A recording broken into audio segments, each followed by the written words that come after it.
किस्सा मुनव्वर राणा का। जब नक्सलियों से बढ़ाने लगे थे दोस्ती, ट्रक ड्राइवर पिता ने घर से कर दिया था बाहर। योगी के जीतने पर कभी यूपी छोड़ने का लिया प्रण। किसानों के लिए संसद गिराने वाली शायरी ने मचाया बवाल।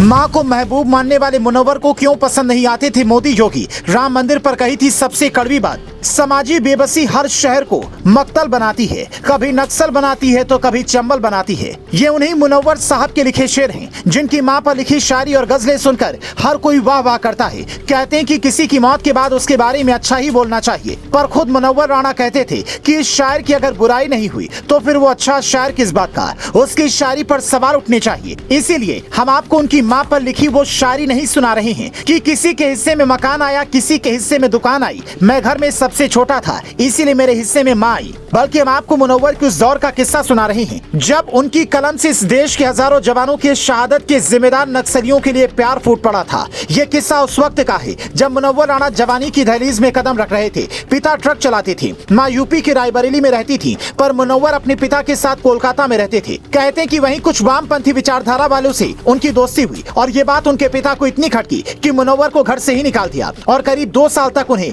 अपने परिचितों के साथ रहना पड़ा। कहते कि मुनव्वर को शायरी विरासत में मिली, लेकिन इन्होंने माँ को महबूब मानकर जो शायरियां लिखनी शुरू की उसने इन्हें एक अलग पहचान दी। ये खुद कहते थे, तुलसीदास जब भगवान राम को अपना प्रेम मान सकते हैं तो मैं क्यों नहीं। मुनव्वर की इन्हीं बातों के लोग दीवाने आज भी हैं, लेकिन कहते हैं कि कभी कभी बड़े बड़े इंसान भी कुछ ऐसी गलतियां कर जाते हैं जिस पर विवाद नहीं थमता। और मुनव्वर की जिंदगी में ऐसे 3 मौके आए जब उन्होंने कुछ कहा और हंगामा खड़ा हो गया। पहला मौका किसान आंदोलन का था। मुनव्वर राणा ने किसानों के समर्थन में एक शेर लिखा था, संसद को गिराकर वहाँ कुछ खेत बना दो, अब ऐसे ही बदलेगा किसानों का मुकद्दर। इसके आगे भी उन्होंने कुछ ऐसी बातें कही थी जिसे हम यहाँ पर लिख नहीं सकते। दूसरा मौका तब आया जब उन्होंने राम मंदिर पर आए फैसले के बाद सुप्रीम कोर्ट पर ही हिंदुओं का पक्ष लेने का आरोप लगा दिया, जिस पर कई लोग आज भी पूछ रहे हैं कि 22 जनवरी को राम मंदिर उद्घाटन के वक्त अगर मुनव्वर राणा इस दुनिया में होते तो क्या फिर से कुछ ऐसा कहते जिस पर हंगामा खड़ा हो जाता। तीसरा मौका मुनव्वर की जिंदगी में विवादों से जुड़ा तब आया जब उन्होंने कहा कि योगी अगर दोबारा मुख्यमंत्री बन गए तो मैं यूपी छोड़ दूंगा,